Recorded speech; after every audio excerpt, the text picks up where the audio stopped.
Le Festival de Cannes, 75e du nom, a rendu son verdict samedi soir avec de nombreux films européens récompensés. La Palme d'Or, bien sûr, pour Ruben Östlund et son Triangle of Sadness sans filtre en français. Il rentre dans le cercle très fermé des doubles palmés après avoir reçu sa première en 2017 pour The Square. On retrouve dans le film ce même humour acide et sans concession sur le monde des puissants. Ce qui se passe dans le film, c'est que le yacht de luxe où se trouvent des milliardaires et des mannequins coulent et qu'ils échouent sur une plage, sur une île déserte. Et sur place, évidemment, toutes les hiérarchies disparaissent. C'est très amusant de voir ce qui se passe quand la hiérarchie est renversée. Prenez un bateau de luxe, un multimilliardaire russe, un capitaine américain marxiste, un couple d'influenceurs obsédés par l'argent et un équipage philippin et vous obtiendrez un yacht qui a des airs de Titanic. Le film sort à l'automne en Europe. Le jeune réalisateur belge Lucas Dont a reçu quant à lui ex aequo avec Claire Denis le grand prix du jury pour Close, un film inclusif.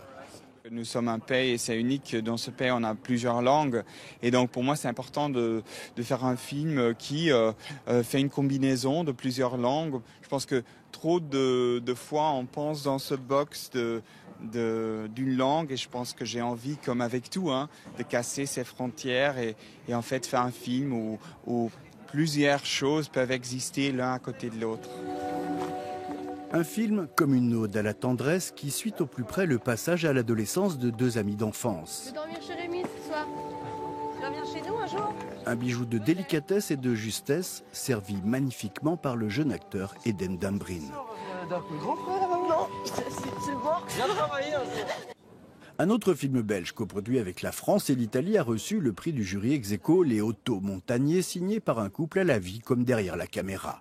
Ça a été vraiment très enrichissant de plonger dans le cinéma italien, de travailler avec des acteurs formidables, incroyables, italiens. C'était un rêve de faire comme ça, très, très européen, c'est vrai. Ouais. Ça a un sens, de le faire comme ça, uni en Europe.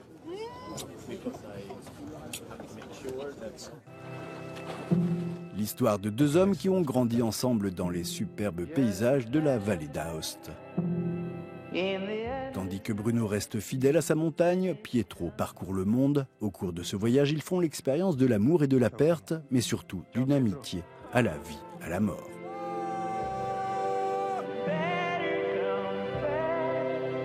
Zahar Amir Ebrahimi a été récompensé avec le prix d'interprétation féminine pour Holly Spider, l'ennemi de Mashhad en français, du Danois d'origine iranienne Ali Abbasi, très connue dans son pays. Elle a dû fuir l'Iran en 2008 pour la France. Ça, c'est vraiment un message. On voulait m'enlever de mon pays, on voulait que je n'existe pas, on voulait que je travaille plus, on voulait que je m'expose plus.